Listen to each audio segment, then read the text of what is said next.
see me come and make some room. Everywhere I go, I'm in the spotlight. This is a good life. I'm living bold. This is what it looks like. On the tip top of the world.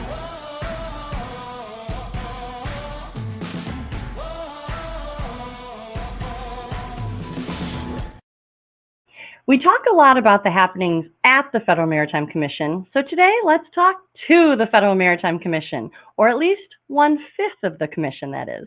Today we welcome FMC Commissioner Rebecca Dye to the show. Stick around, you're not going to want to miss this. Hi, welcome to By Land and by Sea, an attorney breaking down the week in supply chain, presented by the Maritime Professor, me. I'm Lauren Beagen, founder of the Maritime Professor and Squall Strategies. And I'm your favorite maritime attorney. Join me every week as we walk through both ocean transport and surface transport topics in the wild world of supply chain. As always, the guidance here is general and for educational purposes only. It should not be construed to be legal advice, and there's no attorney-client privilege created by this video or this podcast. If you need an attorney, contact an attorney. So today we are joined by Commissioner Rebecca Dye, and since we have our very special guest on the show today, we will not be doing our top 3 stories of the week. All right, but let's get right into it. So Commissioner Dye of North Carolina was first nominated by President George Bush on June 13, 2002. She was confirmed by the U.S. Senate shortly thereafter in November of 2002.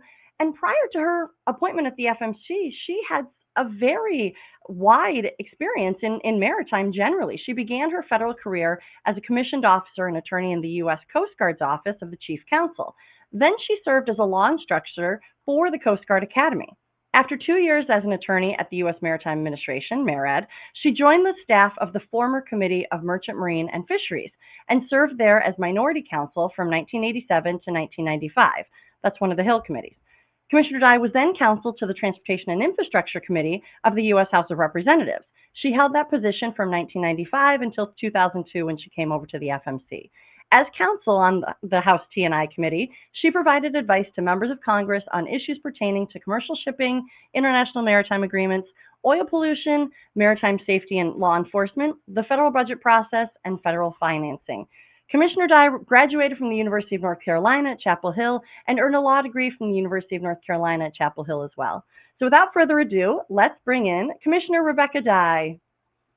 Thank you so much for joining us today, Commissioner. Hello, Lauren. I really appreciate this, and thank you for that update. I appreciate it. I've been fortunate. I've been extremely fortunate in my career. You've had such great experiences that have all kind of culminated to where you are today, your position within the supply chain ecosystem, well regarded, and really you seem to get it. You seem to really understand it. You've kind of committed yourself to understanding the pieces, but also the pieces as they move through time, it seems. Absolutely. Now when people talk to me about different approaches for change, I always remind them not to go back. The past doesn't exist for any of us.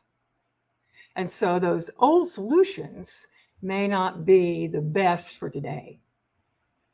That's right. That's right. And I think that's a really good point, because as the ecosystem of the supply chain continues to shape and form, it's something that you learn from the past, but you can't go back there because the metrics aren't the same. It's something different. But we can certainly learn from the past. And I think that your history, I mean, you haven't really done many podcasts, so I very much appreciate you being on this podcast. But I want to take this opportunity for our listeners to get to know you a little bit more. So let's go back, right? You've had this extensive career spanning maritime policy, regulation, legislative work. Could you walk us through that journey a little bit, from your time at the U.S. Coast Guard to working on Capitol Hill during the original Ocean Shipping Reform Act, right? On this show, we often talk about OSRA number 2, OSRA 2.0. There was an OSRA 1.0 in 1998. How did these experiences shape your approach to regulatory oversight and industry collaboration? Yes, absolutely. I'd be glad to. In 1977, 78, I was beginning to, for various personal reasons, ready to get out of North Carolina. And so I talked to a law professor of mine, my very favorite, named Seymour Werfel. He sponsored the International Law Society, and I was the secretary, and I trusted his opinion. He was a retired senior military judge from the Army, and he taught things like conflicts of law. And so I said, "What do you think, Professor? What should I do?" And he said, "Well, I don't know. You really like this international law thing. Why don't you talk to the Coast Guard?" And I said, "Oh, well, why not?" I called up the local office in Portsmouth, talked to them, had one thing led to another. And they offered me a commission as a full lieutenant, as a law specialist. Now, at that time, the Coast Guard didn't have a separate JAG. Hmm. So I was a line officer as well as a lawyer.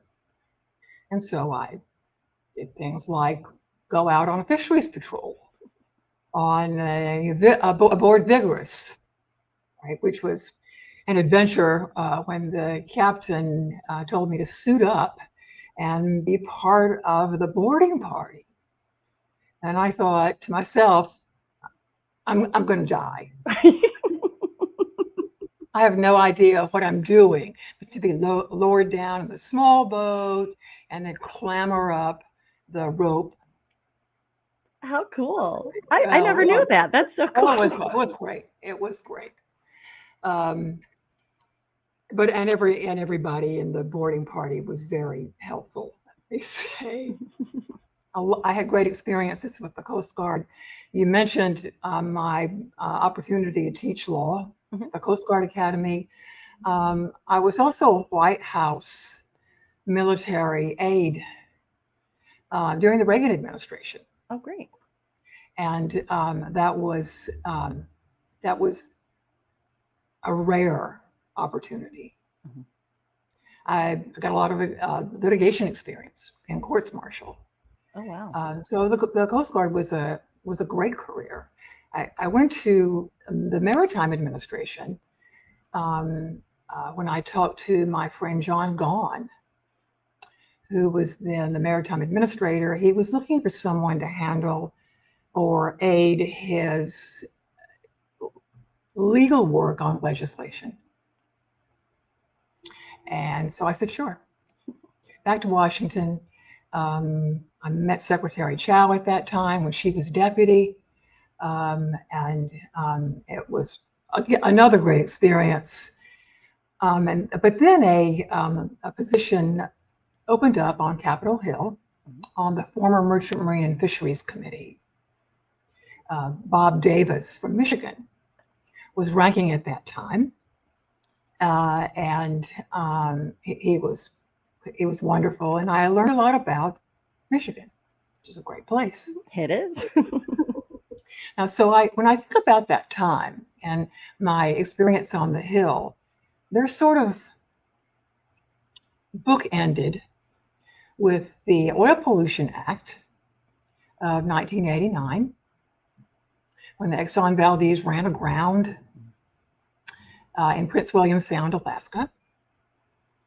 Of course, my daughter was born during that time. So I, for a lot of reasons, I think fondly about the Merchant Marine Fisheries Committee and everybody I worked with then. And in '95, of course, when the House of Representatives changed political hands, the newly formed Transportation Committee, under the chairmanship of Bud Schuster, was formed, and there was the new subcommittee that still exists today, which is a Coast Guard and Maritime Transportation. Chairman Schuster wanted something significant in every one of his subcommittees. I was the Coast Guard person on the old committee. I didn't really know a lot about liner shipping. But I thought, well, the other modes have been largely deregulated, then that's what I'll do. And several people who are still working among trade associations came into me and said, they're awful, they're terrible. You have to do something about it. And I said, whoa, go away and let me learn Mhm. for about a month. Mhm. I, with some trepidation, I called up the Justice Department. And what I found there was a chief economist named Roger Phones. I have searched for Roger Phones. I hope today, if he hears this and he's well, then he will be pleased to hear that he was a great help. And so we decided to agree, transportation and judiciary, on an approach that depended on this one thing: individual, confidential service contracting. And that changed everything. Mhm. The conferences internationally dissolved. Mhm. The shipping industry became much like the Staggers Act that the railroads that control the railroads today. Mhm. They're very similar, and it's been successful. Rates fell like a stone. Well, the shippers are happy I'm to not hear sure that. the industry was pleased about that, but our American importers and exporters certainly benefited, and I would say it's been a huge success. You know, and I always repeat this with our audience here, but the FMC's mission is for the benefit of the U.S. importer, exporter, and consumer. We're flag neutral, so as there's a lot of talk about potentially increasing the U.S. flag fleet, and I say we, I used to work there obviously, but no longer. The FMC is flag neutral and really looks at things that benefit the U.S. importer, exporter, and consumer. One thing that I want to make a note for the listeners, because often we have non-ocean transport, right? This is kind of by land and by sea. So to bring the by land people up to the by sea side, these service contracts are confidentially filed at the FMC. You monitor them, but they're not open for public consumption, right? There's No. something that are confidentially filed. They're reviewed by the FMC by a whole host of economists and lawyers alike, but they are something that is that individual contracting of otherwise found in tariff terms and rules. That's exactly right. We are primarily a competition agency. That's right. And our statute, it's our flagship program. Mhm. The statute, formally Section 6G of the Shipping Act, prohibits an unreasonable increase in price or decrease in service as a result of a reduction in competition, Mhm. much like Section 7 of the Clayton Act on mergers. Mhm. And I have some ambition to put more information out in a simplified form Mhm.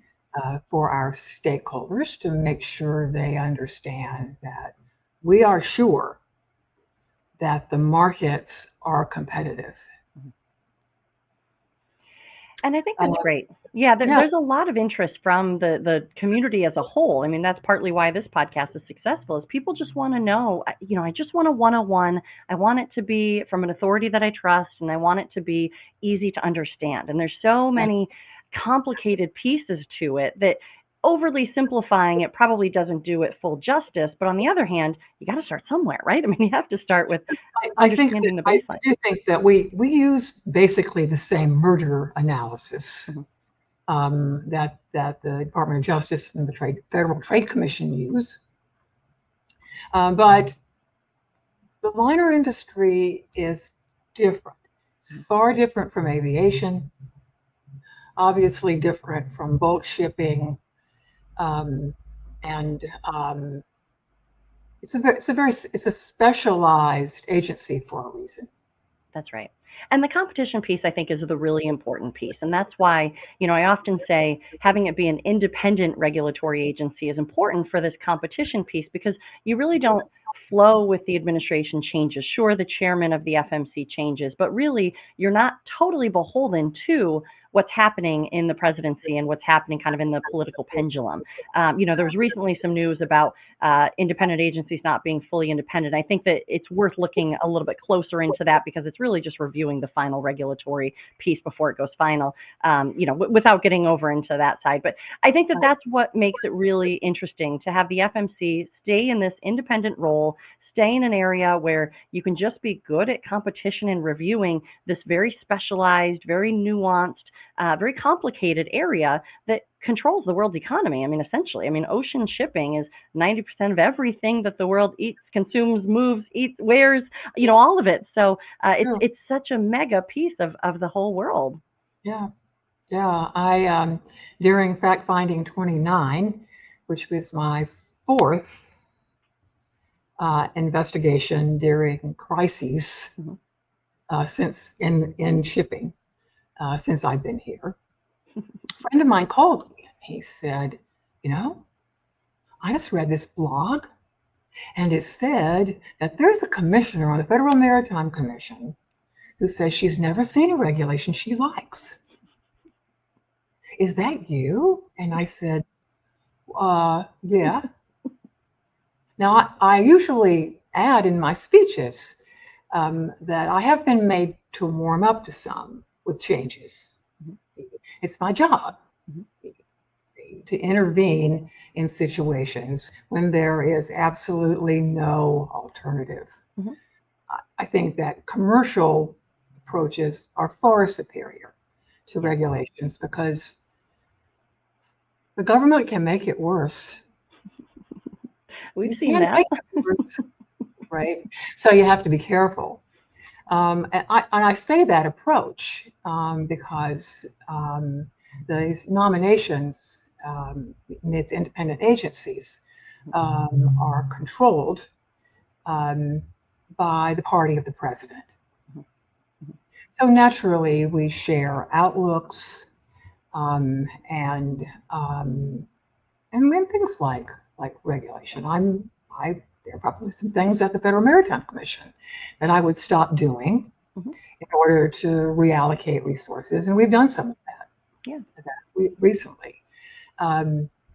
So when we come to this long history, 2002, when I was confirmed, right after, in fact, the day after Congress sent the 9/11 bill to the president, and it was signed, because my colleagues on the Senate side, he said to me, Rebecca, we're not going to confirm you until this bill is done. And I said, I don't want you to. I definitely want to see this through, because I was there on 9/11, and I have these never forget experiences, like most of us do, of that day. So I started here at the Federal Maritime Commission. I've loved every minute of it. Honestly, when I look back, I've been very fortunate. I've enjoyed everywhere I have worked. That's great.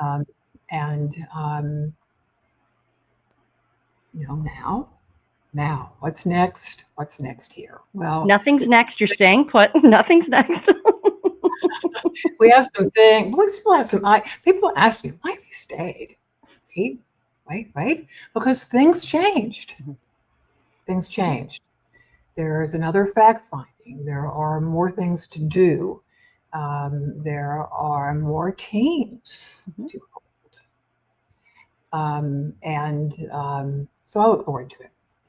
And that's it. You know, the supply chain continues to move. I was talking about this just the other day at TPM, that we keep having these unprecedented events. At some point, we just call them events, right? I mean, the supply chain is no stranger to unprecedented events, and it still survives, of course, because it's used to adapting. That's how it works. And I think your point of less government intervention allows it to make those adaptations as needed as kind of a commercial entity that the supply chain ecosystem is.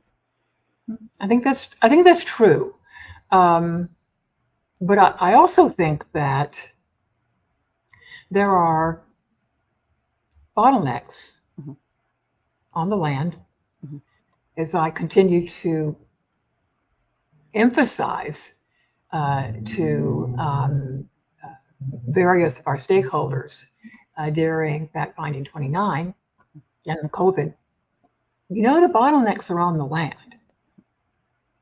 Those ships that anchor out there are not the bottleneck. Right. And these bottlenecks won't necessarily resolve when COVID resolves. Mhm. And that's what I continue to do now. Yeah. And actually, I think you, or the FMC generally, appropriately saw the congestion occurring much before 2021, right? Much before COVID congestion. There was the 2015 congestion port report that With labor unrest. yeah, I often talk with Sal Mercogliano about that, where it was a play-by-play of all the things that broke down in 2021 if you look back to 2015. So the FMC, even with less intervention, these fact findings, these reports, these studies that the agency does, if the industry pays attention, can kind of learn something. I like the approach that the FMC takes of more of a guardrail approach. It's a okay, you can drive your car. It's almost like you're on like a closed track. You can drive your car, but the thing is, we're not going to let you get too far off course, mostly because of, you know, monopolistic behavior or unfair competition or something like that that would tilt it way in the wrong direction. And that's where that competition authority comes in.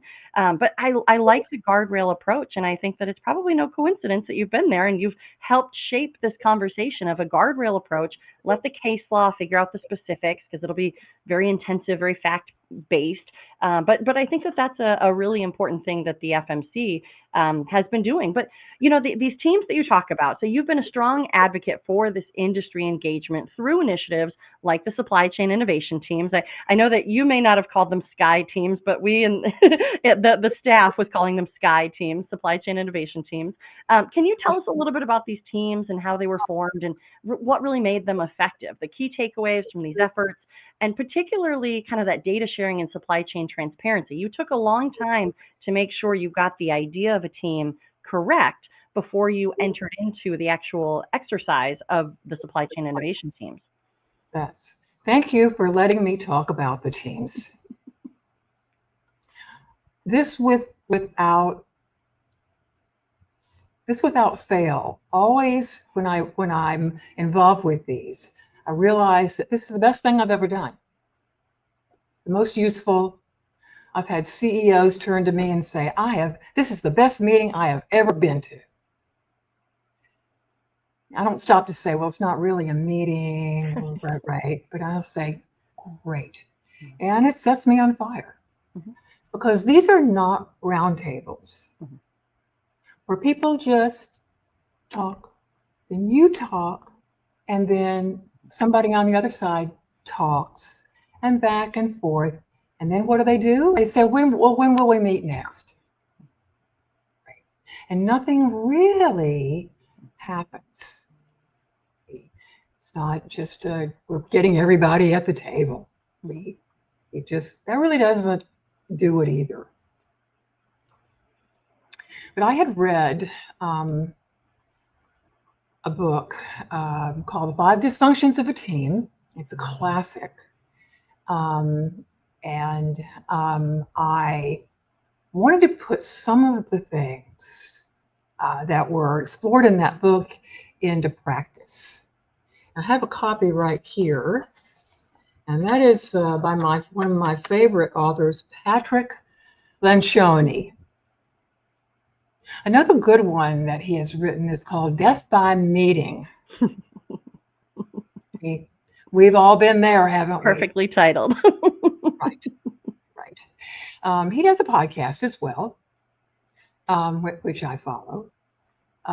But he recommended the best teams are from 5 to 12 people. And so and I began to think about how to get people at the table without making them so discouraged to come and leave and say, there's nothing we can do. You know, they won't, I can't. And so with the teams, I first of all set the table. Focus.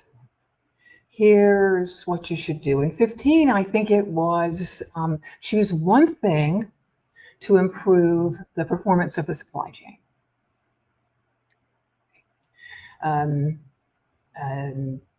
I also encourage them strongly, don't go out and repeat what somebody else said. Let's be safe here. Step out of your silos. Today, you do not represent your company. You represent somebody with your experience and willingness to change. When you hear people say things like, I probably shouldn't say this, but, right, that's a good team member. Sometimes people will say, that's not how we do it. That's somebody who's probably not going to be able to fully participate. And there are people who come just to kind of not really participate, but just look and see, what is she doing? Just keep up with it. That person can't come back. I can spot that a mile away. The onlookers. Exactly. So I think the first teams determined that we should have a national port information system. And my advice on information, incidentally, is don't just choose to get reams of information or data from another business like liner shipping, because those pieces of data are developed for their business. You'll have to take all that data and try to read those tea leaves for yourself. Ask, what do I need to know and when do I need to know? Probably closer to 2 years. The harbor truckers in California said, Commissioner, we know you're right. You said you didn't like appointments. Right? Can we get that ready for pickup notice of availability thing? And I'm still working on that, along with to change other processes. But team's approach is certainly not perfect, and I change it a little bit every time I do it. But it has the discipline to make change. I'm dedicated to it. It's wonderful to see too, because having that engagement with the private industry, right? I mean, who better to know it than those that are living and working it every day? And the dedication to make sure that I hate to say it this way, but that the team was a safe space, right? That everybody could actually contribute, that, like you said, that they were the decision makers, that they were the people who were able to affect change in the industry should good ideas come out of that room, was really interesting. You talked about the National Freight Data Portal and that being one of the initiatives. I recall that you had said at the time, great idea shouldn't be government-led. And absolutely, no question. There's no question. I'm certainly no IT expert. But things, especially now, things are moving too fast. And the government can do some things, but we are not that fast. Yeah. And I would not recommend that we get involved in the actual technology. Mhm. Yeah. But I don't, and I also don't think that, a lot of, when I watch people talk about information and they produce a laundry list of things that they want to know, then I think that sometimes they do that because they don't really know exactly what they need to know when. Mhm. Um, my my friend Bjorn Jensen he was with Electrolux then. He's gone on to a new endeavor now. He was with Sea Intelligence for a while. And I said, all right, one more time. What is it that you need to know? And he threw his papers down on the desk and he said, I just want to know when it's ready. And I said, well, now we're getting down to business. Mhm. And so I caution people who are involved in this area, and just decide what you want. And the industry, I think, if that's true across the board, then they'll produce that. Yeah. And that's it. I think the teams that you established and the fact findings that you did created some really good ideas that have been, taken. The industry has picked up and taken action on. And I think you've often said this, and I use this myself, that bad data sped up is just faster bad data. You don't need it all. Absolutely, absolutely. One of my advisors, supply chain advisors, and I said, I'm always concerned if your underlying process doesn't perform, don't try to cover it up with another one, because then you have two problems. And she said, yep, if you do that, you just get stupid faster. That's right. Yeah. So that's why I, encourage, we started now and we're working a little bit with some terminals Mhm. that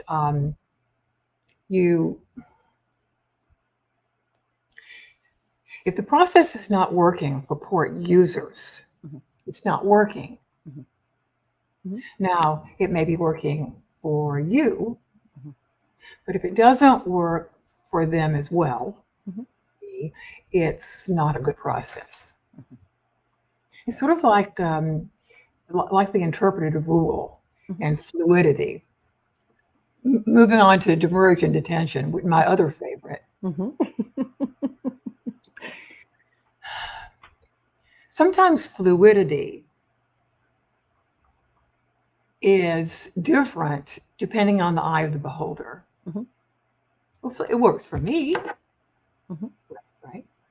Right. And that's why when we were looking at a way to intervene Mhm. in this terrible demurrage and detention problem, Mhm. which is an internationally despised charges, I found, is that I wanted to make sure that, first of all, that we didn't overcorrect. Mhm. But on the other hand, find a way to deal with charges shipment by shipment. Fluidity is big, but the interpretive rule built on incentives is small. Mhm. Shipment by shipment, charge by charge. Mhm. How do you decide if it's an unreasonable practice or not? And that's where we ended up.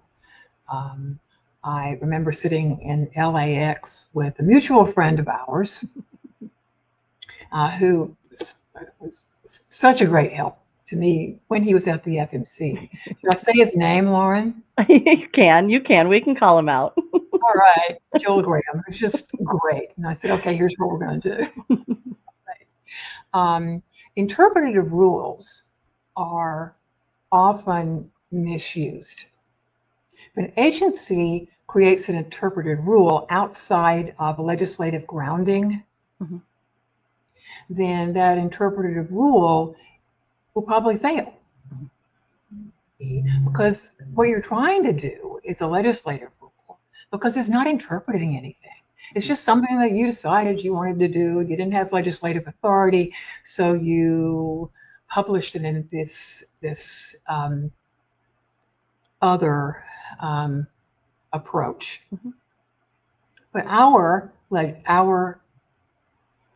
rule does have legislative grounding in 41102C of the Shipping Act, which is the authority for the FMC to determine that certain practices by ocean carriers and NVOs and marine terminals and other MTOs as well, honestly. Mhm.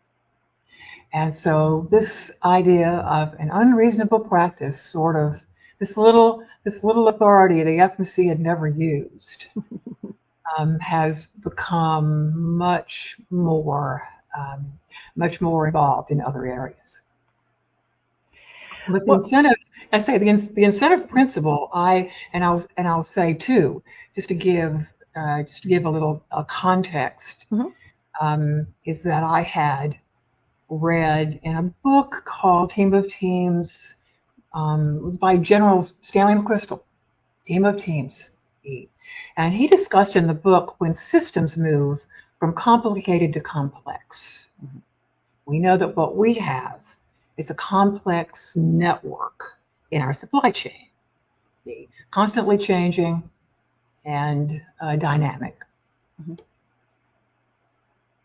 And so I read about systems and found that for complex systems,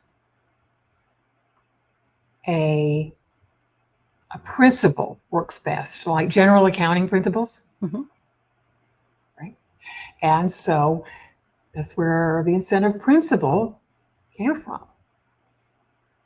So I would, one thing that I would hope is that people realize that these things don't just, these are just not things that we decide just to push, Mhm. but they come after a lot of experience and a lot of study.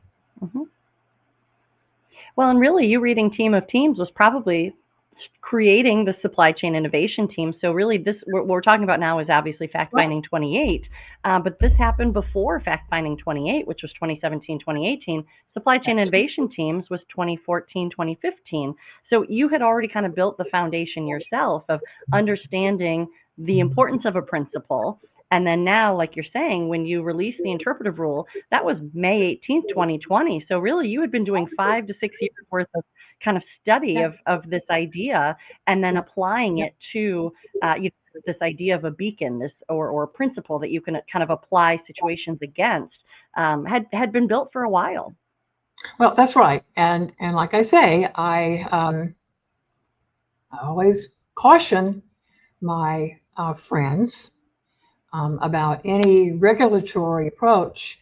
You have to be careful, Mhm. and a light touch is better. Mhm. And I think the We've all FMC does well seen other doing that. agencies, take a rule doesn't work, and so they do it again, and it still doesn't work. Mhm. And I'd say maybe this is not a good idea. Try a principle. So that's right. That's right. That's right.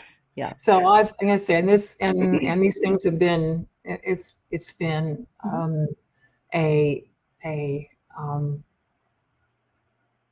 just one challenge after the other, and I have loved it.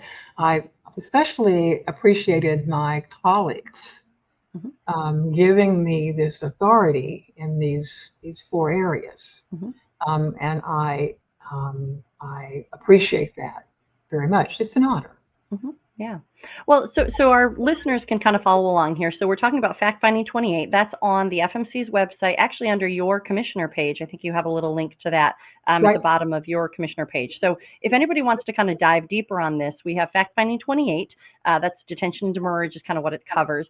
And then you can also look underneath that link on your website, on your commissioner page, is the interpretive rule as well, and the May 18, 2020.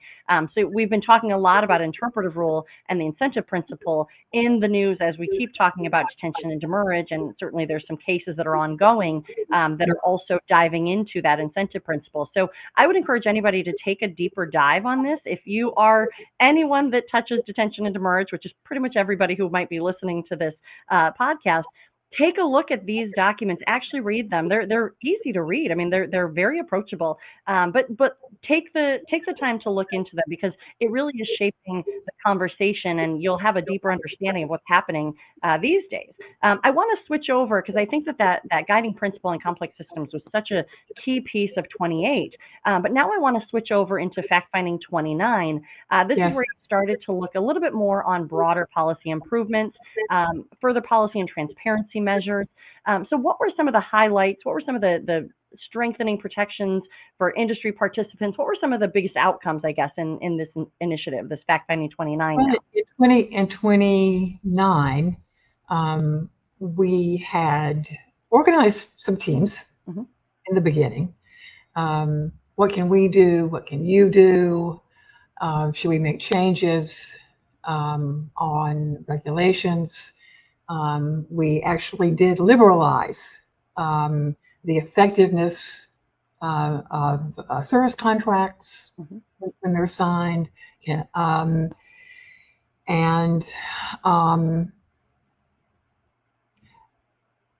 have to say, I downsized my home during COVID.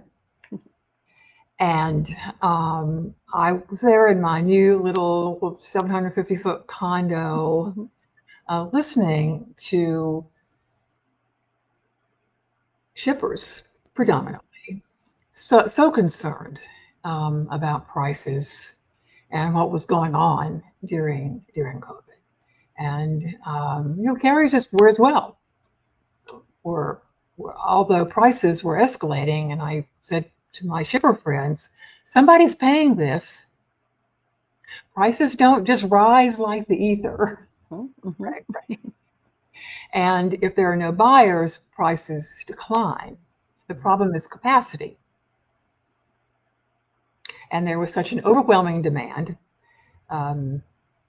predominantly from the United States, that it affected the entire world.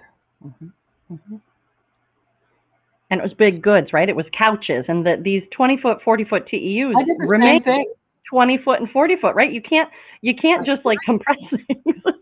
Yes. Yeah. We'll see if I ever get there, but I got a great idea on forecasting, because we know that forecasting is important to ocean carriers to be prepared, during cargo surges or peak season, or heaven forbid, surges like dislocations like happened in my first fact finding at the end of 2009, at the end of the mortgage crisis. 500 ships were tied up worldwide. They couldn't be brought back into service on a dime. So there was a period there where rates shot up. Nothing like 29 and COVID. But 2020, yeah, in fact, finding 29. Those 10 years. But I did notice that everyone understood. Business people, all of them, understood that regulating prices is not a good idea. I had a conversation with one person. I said, you know what happens when the government regulates prices? And he said, they go up. And I said, that's right. They always go up. Well, we need 100% increase. Okay, we'll give you 25% increase. See? So no, that's not a good idea. And I felt it. I felt bad for everybody in the supply chain. And I think that if we can increase the performance of the international ocean supply system in the United States, it will boost our competitiveness internationally. Yeah, I think that's right. And so I continue to prod and to talk about this thing. Don't look at your little part of the supply chain. Step up out of your silo and consider, if I'm doing something, is it going to have a disastrous consequence downstream? That's right. Or create another bottleneck? It's hard. It's a very hard argument to make. Yeah. But I continue to think about ways to describe that approach. It doesn't sound soft or in a way that doesn't take into the fierce competition in the marketplace to make money. We want everybody to make money. I'm delighted with that. But we need to, I hope that we can have a broader perspective on the system. Because if it begins to perform more consistently, and then the United States will be stronger for it. Yeah, I think that's right. You know, and I think going back, you were one of the first that I ever heard say supply chain ecosystem. At the time, everybody was really just saying supply chain, and you said, well, yeah, it's links, but it's more than links. It's almost an entire dance, and you ultimately landed on it's an ecosystem. It's all moving together, and so the point of just by pushing it down somewhere else so that it gets backed up at a warehouse or that it gets backed up with a shortage of chassis or somewhere else in the system doesn't make for good fluidity, right? It's gumming up the system, which will ultimately back up to the ocean side of things. And so that ecosystem, I hear everybody saying it now, but I think it was 2014, 2015 that you were one of the first saying, no, it's a full ecosystem. Well, it's a complex system. I was at a port's performance meeting. Debminski was there for a couple, maybe Rich Roach, and we were talking about the teams, and I discussed this idea of complex system, and I heard someone later on, they said, you know, Commissioner, I've never really heard anybody discuss systems theory in relation to the supply chain. And I thought, oh, is that what I'm doing? I need to go and start reading about systems theory, and it's fascinating, absolutely fascinating. And that's so great too. And there's I was going to say, there's no way where there's no way you can predict. You see, because the interactions are constant, and you literally cannot sit down and say this is what's going to happen. That's why I think forecasting so important for ocean carriers, for them to be literally prepared for their customers' needs. Now it's hard. Maybe you don't know what's going to happen. Yeah, right? Maybe you don't know what your needs are. Easier said than done. Mhm. Mhm. But I'm considering another approach. Um, I you know I rely on the best in the business Mhm. to tell me and explain to me Mhm. what I need to know. Yeah. And I also think I would like the FMC to do more outreach. Mhm. These things are not written down anywhere. Mhm. Mhm. Just can't pull a book off the shelf. Mhm. Me, Mhm. as we had a meeting recently. Well, how can we learn this? And I said, just ask them. Ask them. That's right. Right? They'll be glad to tell you. Mhm. It's in all of this. They're in their interest for the government to really understand. Yeah. And it's a very collaborative. I mean, there's combative things within the supply chain for sure, but it's a very collaborative.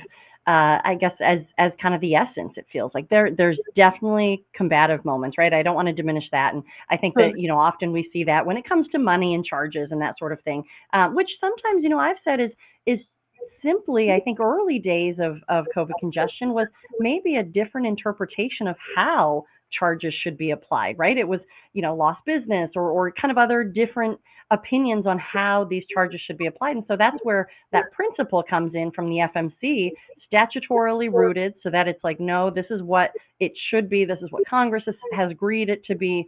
And so that's where you're kind of moving with that sort of thing. But let's go back a little bit and really dive in maybe further on this supply chain efficiency, right? So throughout your time at the FMC, obviously we've talked about the different fact findings and the SKY teams.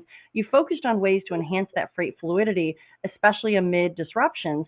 So what are some key steps that stakeholders, whether they're carriers, shippers, regulators, MTOs, must take to build more resiliency and a more efficient supply chain? Because I think that's where we all want to go. But given your depth of knowledge and your experience here, you have some ideas that you're bringing together. You're moving forward on three major points that you want to kind of identify.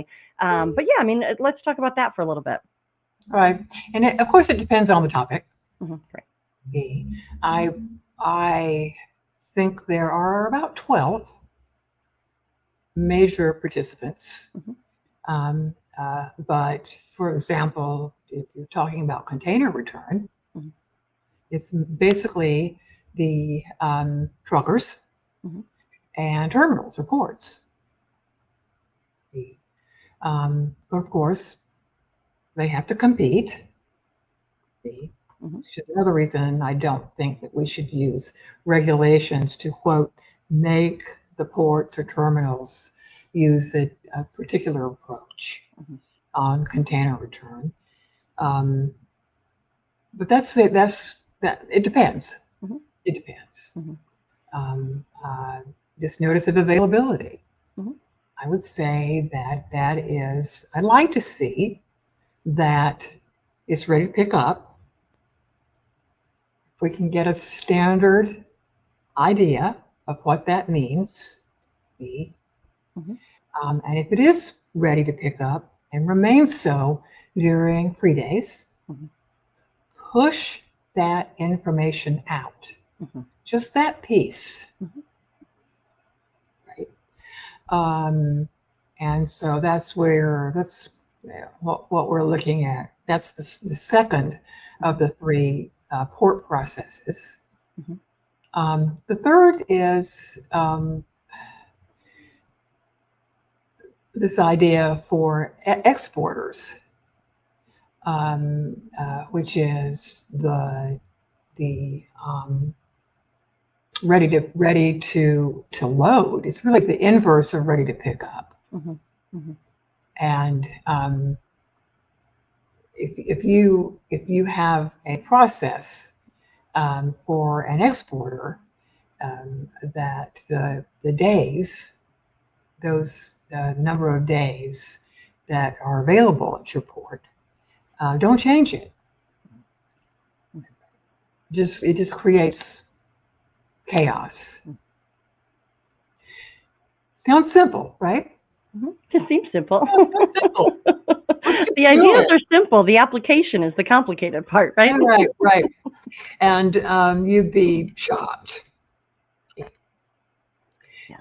But we have a lot. We have a lot of smart people, a lot of exceptional executives, Mhm. and a lot of people who are willing to say, "Why don't we try it?" Mhm. It's my kind of guy, right? Why don't we try it? Right, right. Just to see, Mhm. to see what works out and what doesn't. Mhm. So I'm sure there are plenty of my stakeholders will say, "Oh no." Well, it's good to keep the But you know, engagement. more flexibility, a little more flexibility in the system, ability to pivot in some emergencies, Mhm. um, realizing that some of these are problems every peak season Mhm. and every surge, Mhm. and they're not going to go away Yeah. unless we change it. It Yeah. doesn't mean that each of them, those 11 or so terminals in LA Long Beach, doesn't mean that they have to do the same thing. Mhm. Okay? There may be some variations, but clarity and predictability Mhm. is what I emphasize, because when you are a trucker and you have to respond, you need you need you need the process to be reliable. Mhm. That's right. Well, and I think that that's a key piece that you really engaged throughout our conversation today is really balancing regulation with the industry needs, right? That's always going to be the challenge, but making sure that you're getting it right and with a lighter touch, right? The kind of deference to a lighter touch. I mean, you've continued to kind of foster the collaboration between government and private sectors, even outside of sometimes the immediate FMC. We saw that with the VGM. You actually stepped, it wasn't a mission creep moment. It was more just there's kind of a pause happening. And in the interest of free fluidity, you helped facilitate a conversation that needed to happen. Let's talk about that for a minute. That was fun. You know, when things just fall into place, okay, um, our exporters in particular became alarmed at the price of implementing the Verified verified gross mass. Yeah, gross VGM. international agreement that the Coast Guard had um, signed. Mhm. Um, not It was a process of at IMO, which was tacit approval. Mhm. And when the shippers were here in my office, and I said, "Well, who's the admiral involved here?" And they said, "Oh, we can't get in to see him." And I said, "Oh, well, who is it?" Right? Well, and I'll call his name because I think he was great. He was one of my students. Did a fabulous job. Fabulous job.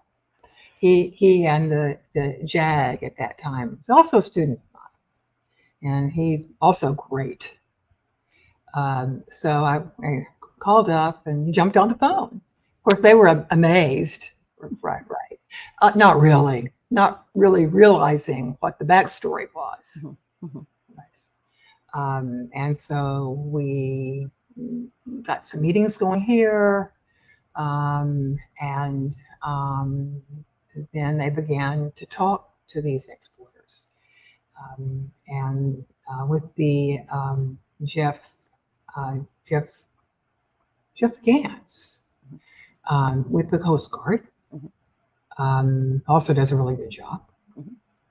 And the United States took it back because we found, just doing some research, that we already weigh. It's an OSHA regulation. We already weigh. And I've spoken to people internationally about that. Like I said, the United States, you want to weigh? And I said, because we already weigh. Oh, everybody thinks that's completely reliable or makes good sense. So there you go. In Washington, it helps to know somebody. Well, and the crux of the verified gross mass was really a safety and security, so that you knew how heavy those containers were, so that you could properly balance the vessel as it's sailing the open seas. And so it really kind of was at its heart a very simple thing that came down to how much does that container weigh. And Yes. like you're saying, if we already weighed it, we didn't have to reweigh it or recalculate, but you know, that it helped. There was a moment of panic kind of coming across the industry, but that engagement, that facilitating that conversation was crucial at the moment, because I remember thinking, nope, like, is everyone just going to stay frozen in panic? But you dove right in, and I think that's really why people appreciate the role that you've played through the years. It hasn't been overly intrusive. It's just been appropriately facilitating and fixing where needed.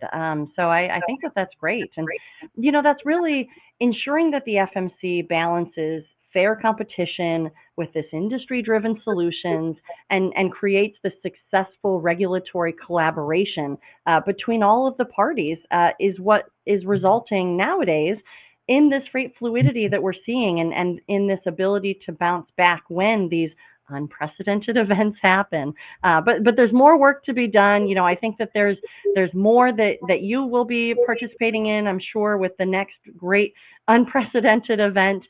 Is there anything that you'd like to, in kind of concluding thoughts, share with the listeners of where you'd like to see the listeners go, where the industry can go, your hopes for the future? Well, I have to say that thank you. Thank you to all of my stakeholders, all of our importers and exporters, our truckers, everybody who has helped me understand and be confident on any approach. As I started out to saying, I've been fortunate. You know, from presidential nominations to confirmations by the Senate, and certainly with my colleagues here at the Federal Maritime Commission and staff. And you, Lauren, you did a great job here, and you're continuing to do a great job. So I feel very, very fortunate. Not everybody gets to say that. So I appreciate it. Thank you for letting me talk about all these things that I've enjoyed. Well, thank you so much. It's been so wonderful getting to share your story, hear a little bit more about how you got your start, and you know, you've been around the commission since 2002, the only commissioner who is not bound by term limits. That was the Coble Act during your tenure here.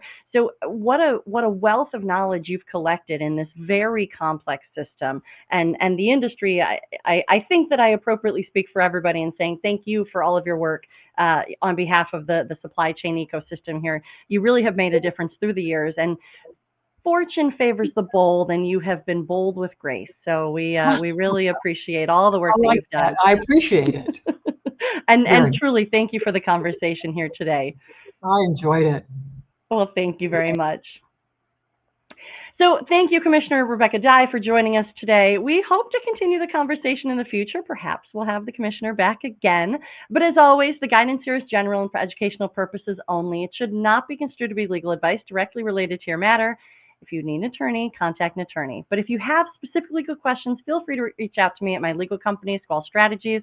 Otherwise, for the non-legal questions, the e-learning, and general industry information and insights, come find me at the Maritime Professor. If you like these videos, let me know, comment, like, and share. If you want to listen to these episodes on demand, or if you missed any previous episodes, check out the podcast by Land and by Sea. If you prefer to see the video, they live on my YouTube page by Land and by Sea, presented by the Maritime Professor. And while you're at it, check out the website, themaritimeprofessor.com. We have e-courses, we have white glove learning, corporate trainings. We have live webinars. Check out themaritimeprofessor.com and join our newsletter. So until next week, this is Lauren Beagen, the Maritime Professor, and you've just listened to By Land and By Sea. See you next time.